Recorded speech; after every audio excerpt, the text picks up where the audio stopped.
I am recording, so for everyone to know, we are being recorded. This will be available on the Clay Studios YouTube channel later on, thanks to the ever wonderful Josie Bockelman, who transfers them onto YouTube for us. We are so excited and honored to have Jeremiah Ibarra here with us today. And I am going to start by recognizing that the Clay Studio stands on the indigenous territory known as Lenape, the traditional homeland of the Lenni Lenape people. And we reflect on the need to be stewards of the land as the Lenape are and have been for many generations. I'm also going to turn on the transcript. And let you know that Jeremiah Ibarra is a native of San Angelo, Texas. He currently resides in southern Louisiana. He earned his MFA from Texas A&M University, Corpus Christi. Jeremiah has been a resident artist at the Chautauqua School of Art, New Harmony Clay Project, and 100 West Corsicana. He currently teaches at the University of New Orleans in the art department. Welcome, Jeremiah. I'm gonna highlight you and I'm gonna ask you our big question, which is, Sure. How and why did you make the brave decision to make your life in art? Sure. First off, thank you so much for having me. And thanks, Lewis, to showing some old work. I'll probably talk a little bit about that. Yeah, this question I've been thinking about it the last couple of days, and it's I think it's a tricky one for sure. I wouldn't necessarily say that it feels brave, if that makes any sense. It certainly doesn't feel brave all the time. You know, sometimes it can feel kind of terrifying even, you know, like it's not I wouldn't say it's an easy decision most times, but often, I mean, I feel like more compelled than anything else. Yeah, I mean, I think that's why it's brave, because it's scary, right? That's exactly why it's brave. Sure. Maybe next time it feels terrifying, you can make yourself feel better by feeling that you're brave. Oh, yeah. Just a thought. Yeah. So you've thought about art from an early moment? Certainly. So I'd say that, like, to further this answer, I should say, like there's been moments where it's like really sort of clarifying that I belong, or that like I feel like I am an artist, or that I can move forward with this sort of life. Yeah, and so I can talk a little bit about some of my history. I grew up in San Angelo, like you said. I started working in clay whenever I was in high school. My high school teacher, Joe Morgan, he was making, probably still is, making horsehair pottery. And he was really good at it. Like it was something that he had, like, crafted really well. And so yeah, that was sort of my initial understanding of clay. And in high school, I think, like some other potters probably do, they get sort of addicted to the wheel, and I was definitely that way, you know. Whenever I was in high school, my younger brother was in middle school, and I used to have to go and pick him up after school. And there was often times where I'd be late picking him up because I'd be, you know, stuck on the wheel my last class of ceramics. Yeah. Yeah, so he maybe didn't have such good feelings about your pottery. Probably not right off the bat. Yeah. When you said horsehair pottery, I don't know if this is just my I'm a curator, not an artist. Do you mean like using horsehair and raku, or? Sure. Yeah. It's definitely, like, it fits into that family. he was doing a lot of raku, and so heating up the pots hot enough so that they could, you know, take the horsehair or whatever kind of carbon. Yeah, the carbon transfer onto the surface, right? Right. So is that what you were experimenting with at first? Did you do that kind of work too at that point? I mean, it was like the only thing I knew, you know, and I was definitely attracted to it. It was a big deal to see something so hot come out of a kiln, and you know, I think a lot of high school students that experienced that can sort of relate to that for sure. Yes, high school kids and fire. Yeah, definitely. I believe he currently works at the chicken farm. He has a studio at the chicken farm in San Angelo, if any of you are familiar.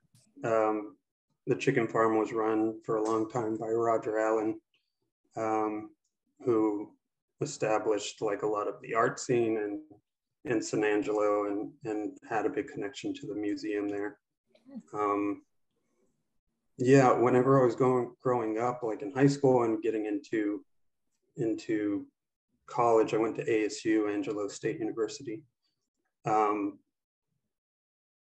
There was a big biennial that was happening every year at the museum, ceramics biennial specifically. And so my exposure to ceramics like early on was really, I should say, I wish I knew what I know now about like some of the artists that were coming through. I recall, like, I know James Watkins right now is doing a show there this year. But early on, he was like a really big influence for me. Garth Clark and Mark Del Vecchio came through. Whenever I was graduating from ASU, Susan Boehner came through. Peter Callis was a big, like, it was like a huge thing for me to see work that way, and thinking about pottery being taken up that high. Well, not pottery specifically for him, but you know, ceramics in general. Yeah, even pottery traditions anyway, his work. Sure. Yeah. Yeah, so I mean, early on, those were like really big influences for me, but I wish I wish I knew what I know now, because I think I would have gone out of my way to, like, you know, seek more advice from these guys, you know? Yeah, but honestly, like, it's pretty special that as a high school kid, you were in college by this point. You had that there was a ceramics biennial. Like, most people, even at that point, like, I think the normalized high level of ceramics that you were exposed to, even though you might not have appreciated it, I'm sure had a big, just like, subconscious impact on what you were doing. Oh, 100%, definitely. Yeah, I don't think I'd be where I am now if it were for, you know, those specific things happening, you know? So to answer your question earlier, like, this is definitely part of that. Like, I felt like this real draw or pull to, like, this medium. And so, yeah, it happened pretty early on. It's kind of surreal to think about now and how I was feeling back then. Back then, like, I was 100% sure that I was going to be like a full-time potter, production potter. You know, this was probably around the same time YouTube was coming out, but I had found videos of Isaac Button throwing pots, and that was something I was like really interested in. And then when I got into college, like, it was something it was something that definitely flipped. I wouldn't say that I wouldn't say that thought process lasted very long. I found myself being more interested in thinking about the lifestyle of a potter rather than actually being a potter myself. And so a lot of my work dealt with that early on. So I remember making, when I first got into grad school, I was making work about repetition and working in repetition, kind of like a potter would. because I had had that mindset for so long, I was just assuming that that's where I was going to end up. Yeah, so I certainly shift gears. So I went to ASU, and then after my BFA, I don't know if I'm mixing up dates here, but there was like a really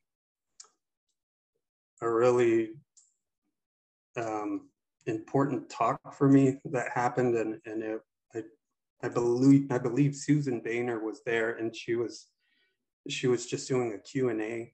And I mean, I don't mean to like,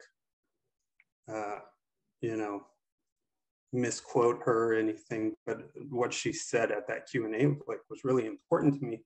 And she had said something to the effect of, she was asking a question from one of the undergraduate students there, and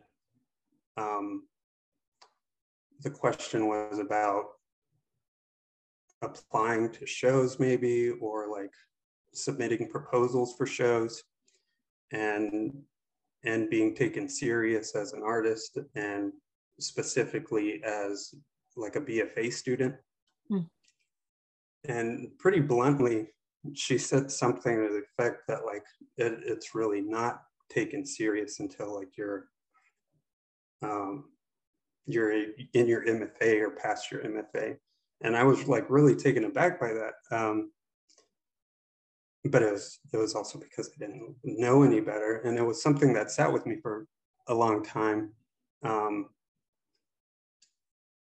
because I didn't know if I agreed. You know, I was pretty young myself, and so, but it was something that definitely I thought about, and so it was another one of these like turning points for me. Like I started questioning my own work, and like.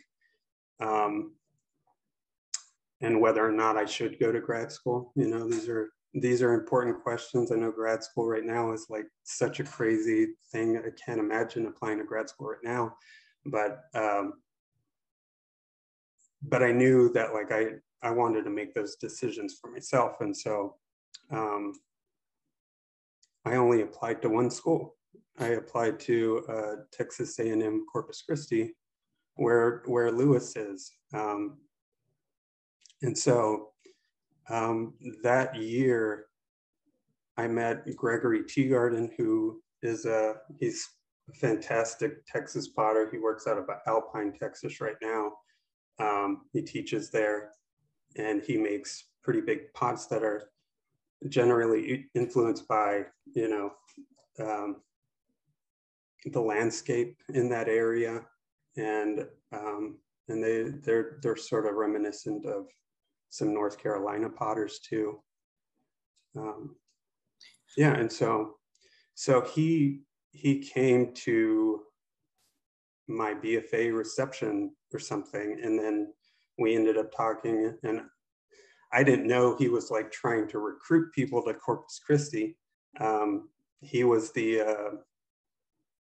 Lewis's first grad student, you know, and so he was just trying to boost numbers, but he was really excited about this program. And so that night he had talked to me, he had talked to a colleague of mine, Kevin Ramler, who also went to school in Corpus Christi. And we both ended up there, you know. I don't know who else Greg talked to, but we had both ended up in Corpus. Before I had made the decision to go to Corpus, I drove down to talk to Lewis on my own. And I believe this was before even applying. I just wanted to go and meet him. And I'm sorry, I didn't know if you had a question. Oh, I was kind of just making an agreement noise, but we have a couple of questions in the chat. I think that people are a little confused about like what it was exactly that Susan said that made you feel this way. I think you said that she said, basically, you're not going to be taken seriously until after you go to grad school. So she's telling an undergrad, don't even expect it. Is that kind of? Well, I think it was a challenge, you know. Susan will forgive us if she's being misquoted. It's more important that we understand what your response was. It doesn't 100%. Matter. Yeah, I don't want to take like what she said out of context, but I do want to mention it because it was something for me that that I had to like decide for myself. And I think most people who are working in clay have to decide for themselves, like if they're, they're wanting to go the academic route. And I think, yeah, for me, it was just like, I wouldn't even say it felt negative. It just felt personal, like it felt like it's something, and she wasn't talking to me at all, it was just something that, like I took to heart, if that makes any sense. Yeah, I find that when people remember something like that, it's really more about what you were ready to hear or what you needed or whatever to hear at that moment than about exactly what the person said. And it sounds like it pushed you to decide whether you wanted to go to grad school like for your own, rather than having someone else say like, oh, you have to go to grad school. It made you want to make the choice on your own. But how did that lead to only applying to one place? It sounds like this Greg dude is very charismatic. I don't know. I mean, it felt like it was one of these nights that just sort of happened, and it was a little out of my control. So like these biennials, they end up, there's like a big celebration towards the end of the what's essentially like a festival, and it all ends up in the yard of the chicken farm. And so at the end of the night, everybody's just sort of, having a good time, just being in community. And Greg was just in our circle. And so I felt like he just slipped it in. It wasn't like he was, like trying to sell it, Yeah. But he definitely sincere, sold so it. You appreciated it. Yeah. Oh, definitely. Yeah, there's another question about applying to grad school now. I have a few friends that are applying now and going through all of that, and I think I just have a hard time like justifying all of the money and all of the visits and putting together those applications again. Like it just doesn't sound fun to me right now, like not at all. And so this decision to just like choose one, it was for me like a pretty big decision. Again, in hindsight, like it's crazy to think of like where my mindset was back then, but my decisions were made basically like either I'm doing this thing or I'm doing grad school. And so like at the time it was like, if I get into grad school, I'll do this, but I had like a backup plan, and so I wasn't really interested in going to grad school past like, well, if I'm not working in Corpus Christi, then I don't really care to like work with anybody else. Which, I mean, that's truly what was going on, but this is, the mind of like a 21 or 22-year-old me. So before I had even applied to grad school, I'd driven down, I made the drive. Texas is such a big state, it's like 5 hours away. I'd made the drive and met with Lewis. I'm not even sure he knew I was coming. I mean, he could tell you, but I showed up and I reintroduced myself to Greg. My friend Kevin, who was also being recruited that same night, was there already. He was in a studio working. And so, yeah, I met with Lewis. I may be exaggerating, but it felt like for hours we had a conversation. So much so that like at one point he had made me some Turkish coffee.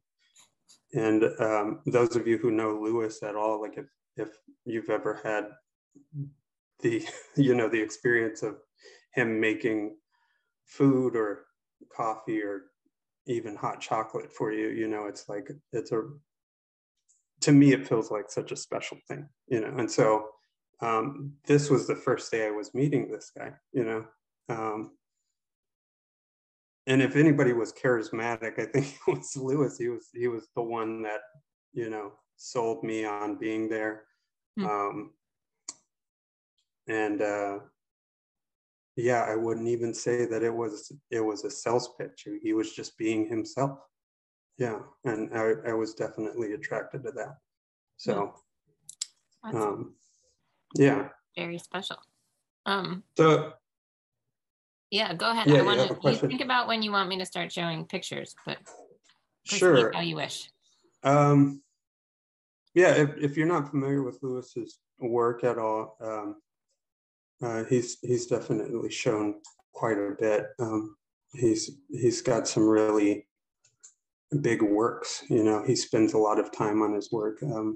He went to the Kansas City Art Institute and was around Ken Ferguson, and so like that sensibility, this line.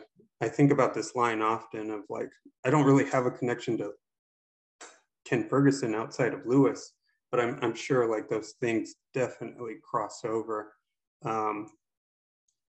So something as simple as like how things are thrown, like the way I throw on a potter's wheel is like, it's very like there's bits of Lewis in those pots. There's bits of Ken Ferguson in those pots, and so yeah, I often think about that. And I see some of that line with other people. So one of your previous residents, Alex Ferrante, also was in Corpus Christi. Nick Waddell was in Corpus Christi for a little bit. And so there definitely is this like spread that I'm really like curious about. Like I love these connections to somebody like Lewis, because it feels like I'm a part of that too, Yeah, it's a lineage. Sure. So yeah, I should say, like, again, to answer your question, like that was definitely part of it. Like even that moment with Lewis's coffee. He says I'm blushing. Yeah. Guess we need to have Lewis on Lunch and Learn someday. Yeah, you definitely should. I did a few residencies after grad school. 100 West Corsicana, if you don't know that space, it's a really lovely building, and the person running it, Kyle, is just like such a sweet person, and he's really he's doing a good job with that space. And I went up to Indiana for a longer residency. I was in New Harmony, Indiana, another pretty small residency. It was super secluded, and under the direction of Lenny Dowie. If you're not familiar with Lenny Dowie and Mark Lyman started SOFA in Chicago, and so he's generously like set up that program and that clay project out there, and it's a great place to work. It's a fantastic studio, especially if you like sort of the seclusion. If you're into that sort of thing, it's definitely a good place for working out problems and thinking about your work. Yeah. I'll also say that like I had done a residency while I was in school, Chautauqua. And I know now, like Chautauqua's sort of shifting under the direction of Sharon Loudon, but I still feel like such a connection to that place, and mostly because I've met so many of my like personal colleagues there, that I mean I talk to weekly basis. You know, these are the people that like I work issues out with my own artwork, and like we have real discussions about art because of those connections, you know.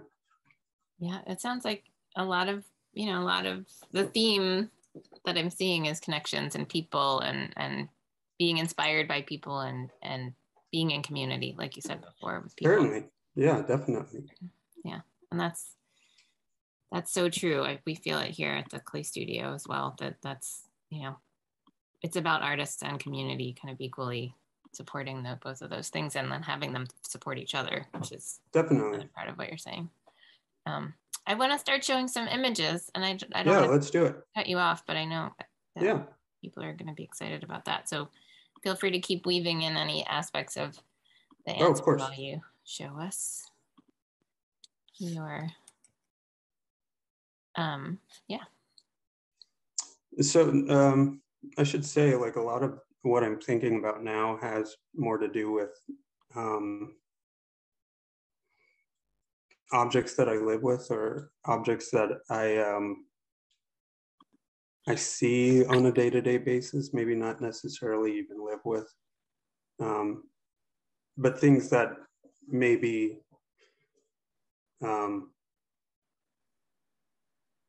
maybe other people are familiar with, like have that sort of connection to unknowingly. So this piece here was one that I made in grad school, and it sort of set me on a slope of like trying to work out these nuanced ideas about objects, you know, these objects that I live with and other people live with. And so this is a toaster. If you can go to the next slide, you can kind of get an idea of it.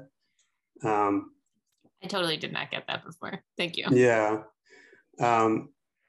So I had made a series of these, and essentially how they're made is just a block of clay that I cut through with a wire tool and then scooped out the inside. These were like really, really simple moves, and I'm definitely attracted to that. That sort of sensibility comes up in my pottery as well. Like I try not to overwork it, if that makes sense. Mm-hmm. Yeah, so this is one of the things that sort of started me on at least this idea of working with objects. So yeah, we can go to the next one there. Familiar. Yeah, so this is one of those plungers that Lewis is talking about. A similar thing, like taking something so like it's got such a specific, you know, way of using it, and I had I'd been playing with this idea of trying to work with objects that like would, you know, seemingly go pass by on a day-to-day basis, and this was definitely something. And so this fit into, I was trying to figure out ways of like fitting them into other scenarios or alongside other objects. This was a piece that I made while at Chautauqua. There was an old wheel there that was broken down, and I took it apart. And so the wheel itself was part of an old Brent that I had taken apart. And I was definitely still interested in ceramics. I wouldn't say that that's ever gone away. And part of that, at least with this piece, these casters down at the floor are porcelain casters, and so I was like really drawn to that, and the simplicity of that. And they were found objects, the porcelain casters. Mm-hmm. Yeah. What size is the plunger? That plunger it's pretty tall. I think we fired it in a chamber that was probably 4 feet tall or something, or maybe 3 feet tall or so. So they're definitely larger. Is it one piece? The plunger and the stick? Yeah, so the stick itself is extruded, and then I threw the actual plunger part. Yeah. Again, with found objects, this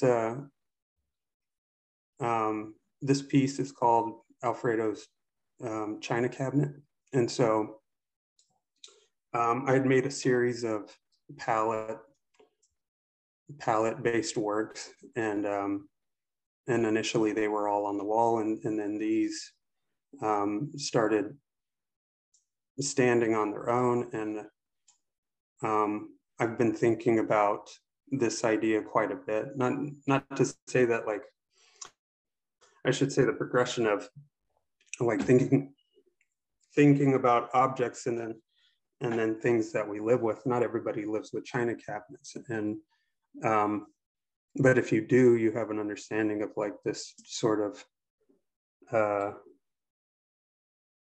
fragility that's involved, and maybe even pointing to like some sort of like elitism, but also not. Like there's so many China cabinets that just get filled with other things too, and I'm still thinking about this. Like the work I'm making right now, like, is still like dealing with these issues of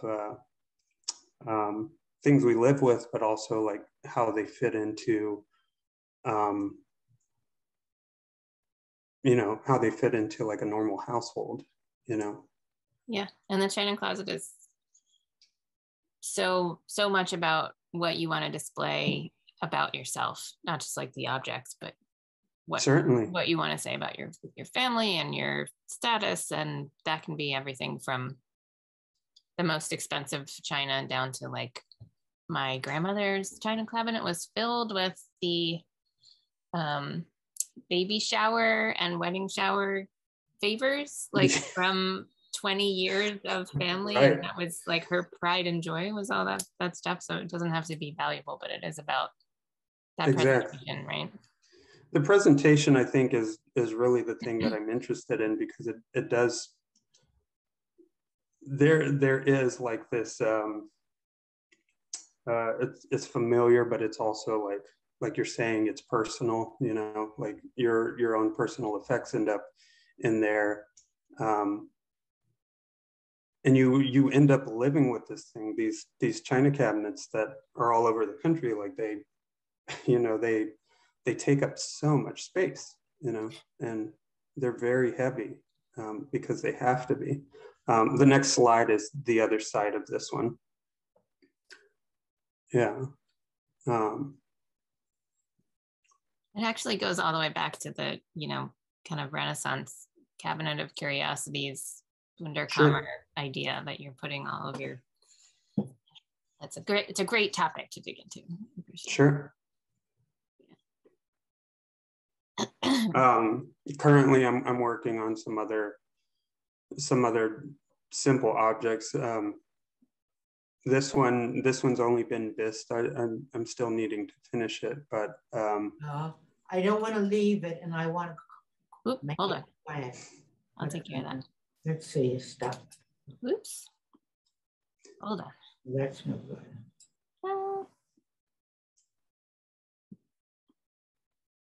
Oh, I think we're good. Okay. Yeah. So I'm definitely interested in those things. Alongside that, I've always been someone who draws. I'm currently teaching a drawing class at UNO, and it's interesting because this is the first one I've taught in a while, but it's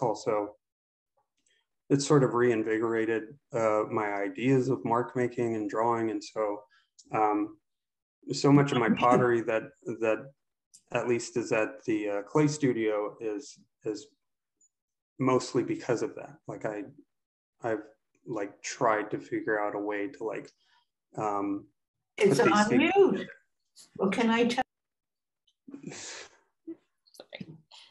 Helen, I think you're accidentally turning your mute off occasionally, so just I'll help you, but try to take care of that. It's not Mr. Potato Head. It's actually a California raisin. Oh, from the commercial? Saxophone. Yeah. I see it. Yeah. The next one over is another bucket that I put together that has the Hamburger helper. Hamburger helper on it, you know. So going back to these like things we live with, and growing up in the household that I did, like these weren't necessarily like things we Josh Grapera. Josh is a good friend. He's somebody I met at Chautauqua too. Tom Doyle as well. You know, these are good people on your.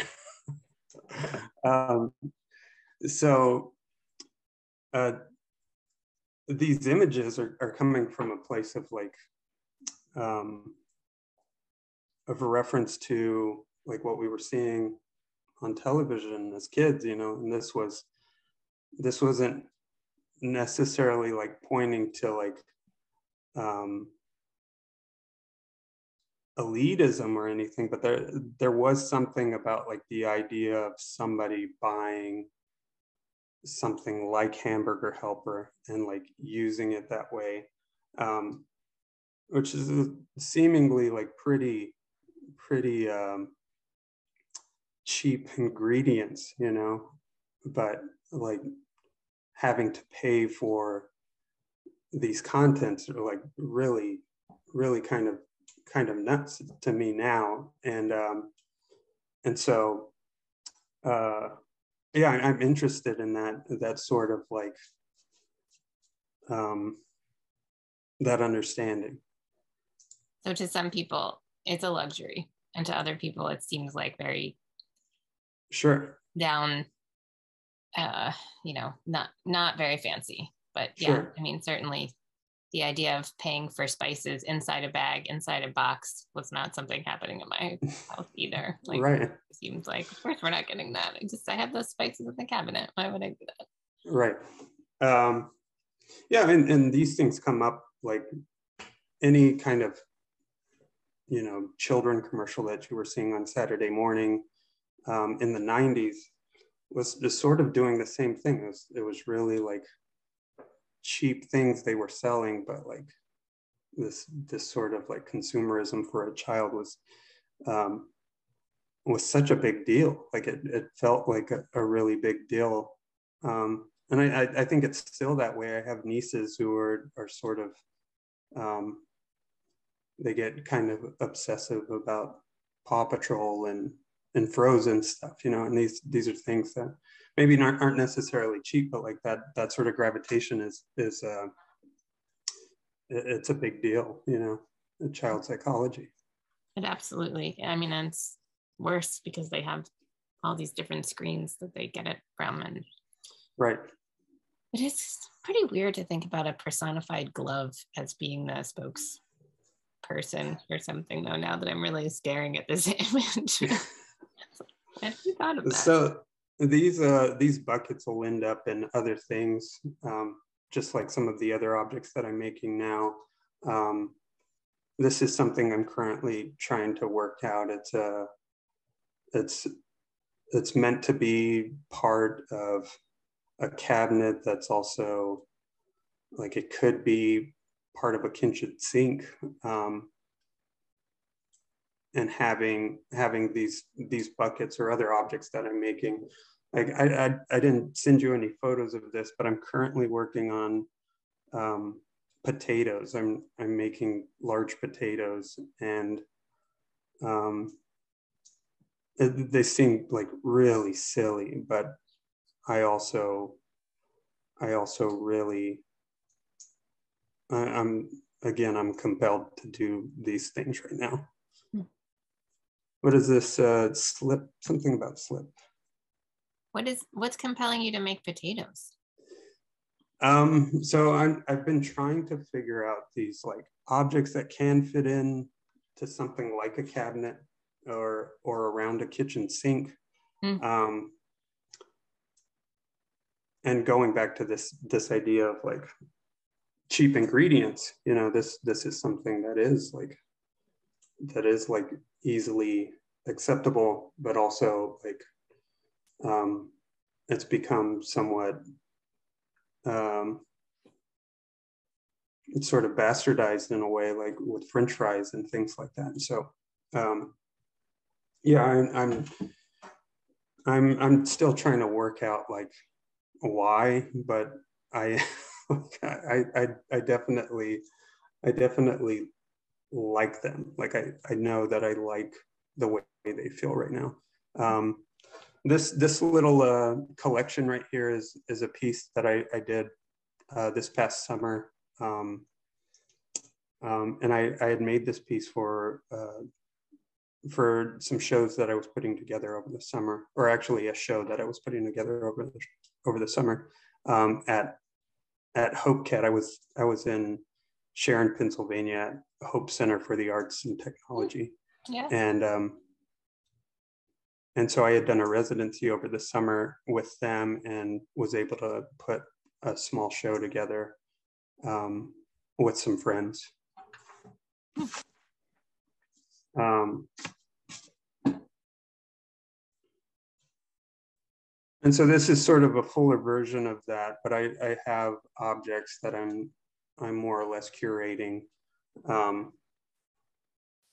into little compositions. And so this is again like a fuller version of what I'm thinking about.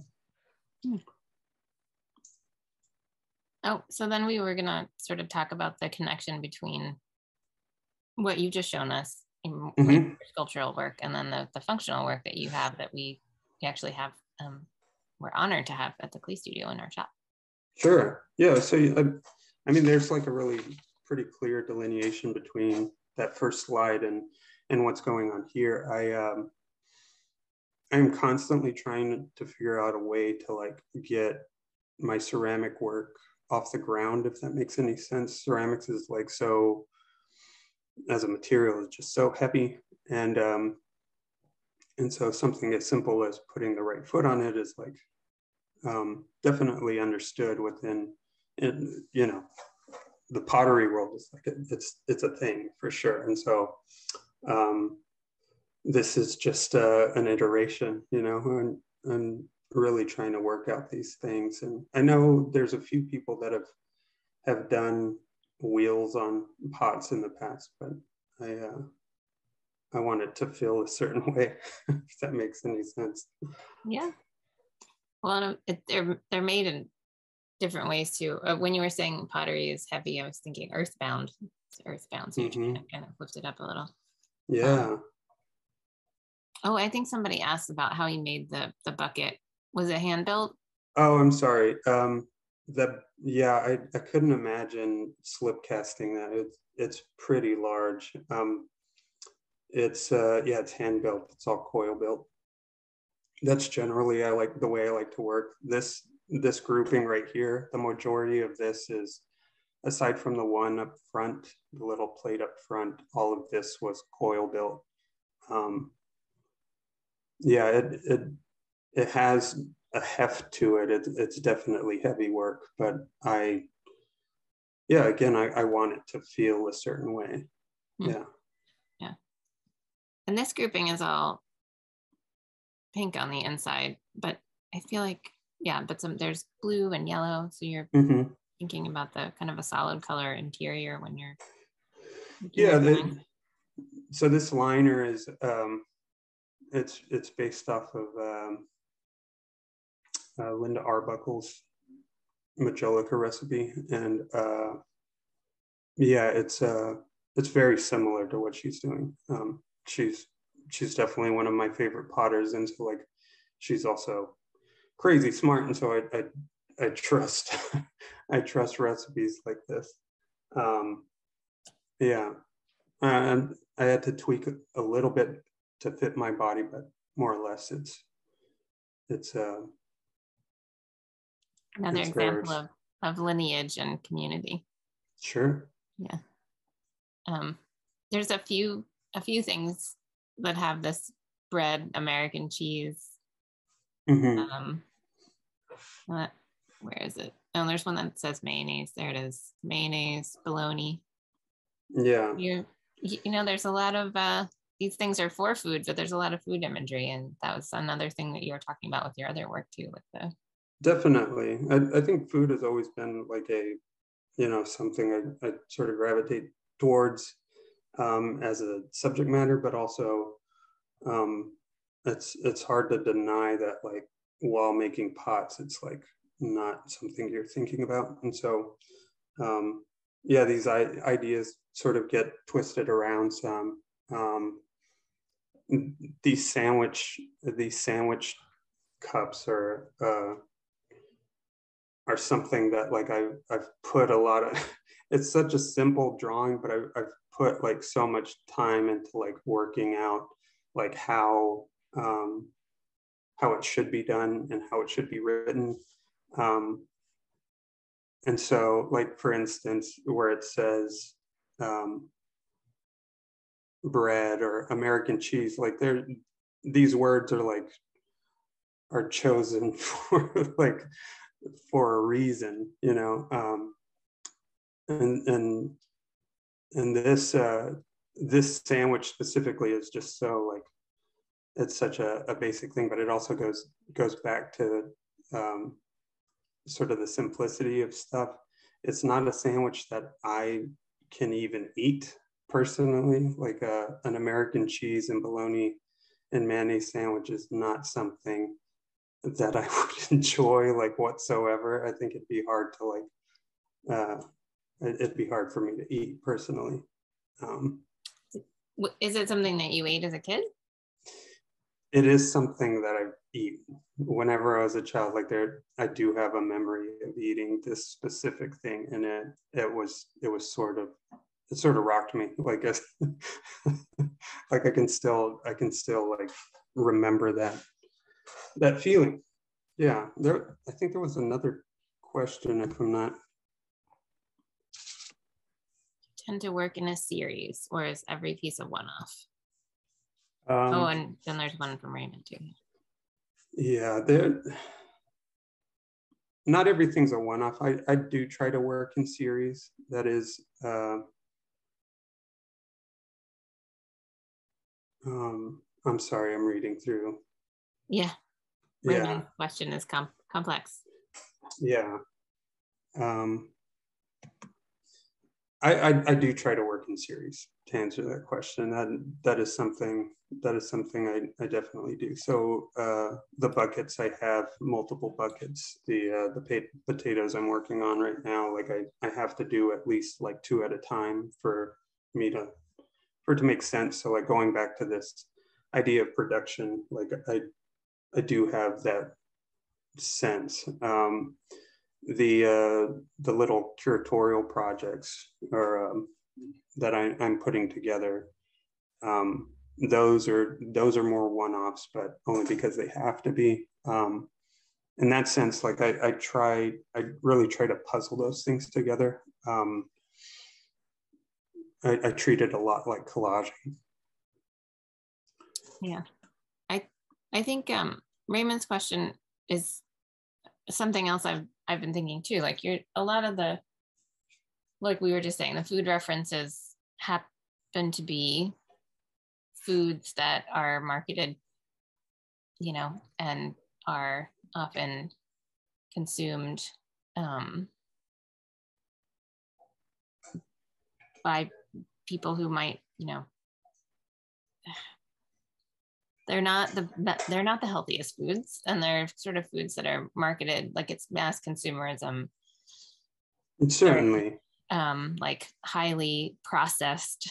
So is that part of, I think what Raymond's asking is what you're talking about, and with using these images, a commentary also on consumerism and class. Yeah, I mean, it also has a lot of class implications. It is. The simple answer is that it is. These are definitely things that I think about, but I also want to approach them with some subtlety there. Like it's not something I like want to even, like, I'm not trying to critique any system or anything like that. I think those things can be implied, but this is also the norm for so many people. And I think, to me, like, that's like the balance between those two things is like really what I'm sort of after and thinking about most times. And so, yeah, it's tricky subject matter, but I like I said, I want to approach those things with sincerity, but also, I am trying to make light of it too. Like I do want them to feel kind of goofy, you know. It's a strange situation that we're in, and so, yeah, I want them to be all of those things, you know. Yeah, it is, and it's the kind of thing that functional work can do really well, because it's a mug or a plate, and Exactly. that's how someone's going to respond to it. And then there's this other context and underlying meaning that you just sort of absorb when you use the thing. So you can be attracted to its playfulness, and then after a while you're absorbing these other, I think, you know, questions that you as the artist have asked are now being transferred to the Certainly. user. That's a really poetic way to kind of have these conversations, yeah, on a subconscious level. I think it's really, at least for me, like I feel like these pots specifically have to be that approachable, you know. And so, yeah, it's a balancing act. Yeah, you know, a cup can be like really, a cup can be really, simple, you know, or it can have, it can have any amount of content built in, and still be a cup, you know. and like I've heard often, I mean, it's a very intimate object. Someone puts it on their mouth, so it's Sure. You have that visceral contact. Lewis just made up the name for your solo, your big retrospective in 20 years is going to be called Connoisseur of the Ordinary. I don't know. I just made up the title of your exhibition. So we're almost at the end of our time, but I like the idea of ending with this. Mom says I need new friends. Yeah. And there's a couple of other mom says kinds of references on your work. Do you want to talk about that for a minute? I'm going back to it being approachable and sort of familiar. I think those things are somewhat true for most people. Like I think, if you have a relationship with your family at all, it can certainly be, intimate, like you're saying, you know. I do want to mention that, over the summer, our friend Alex Ferrante is also curating a show or putting a show together for, the school he's currently at right now, and then there's some past residents of the Clay Studio that'll be involved. Him, Ruth, Chris Rogers, and Peter Barber. You know. Oh, great! That's exciting. So it's going to be at Corpus Christi, no, at his school where he is now. Yeah, he's at Midwestern. Midwestern, that's what it is. Yeah. Okay, yeah. That's great. We'll have to highlight that.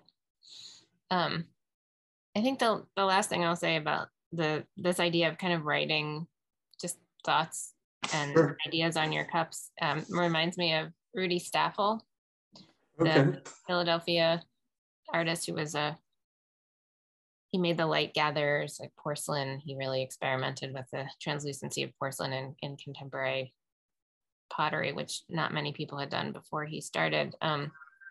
He used to sometimes take phone messages, like if he was working on a pot, he would scratch the phone message into the side, and other kinds of just quick thoughts and ideas, he would just write it down on the pot, and that would become the translucent part. So it makes me, you know, the fact that you're using sgraffito technique in the same kind of way, I think it's a lovely connection. Yeah, it's I'm not as much as I like these pots, I'm also like trying to figure out a way to make this quickness sort of work. So going back to mark making, these words sort of lend themselves to that, but also, you know, you only have so much space on a pot to like really say anything, or draw anything. And so again, sort of a balancing act of like how to like fit it all in and keep it simple, you know? Yeah, well, that's a lovely last thought. Keep it simple. All right, I'm gonna stop the share and just ask if anyone has any final questions. Feel free.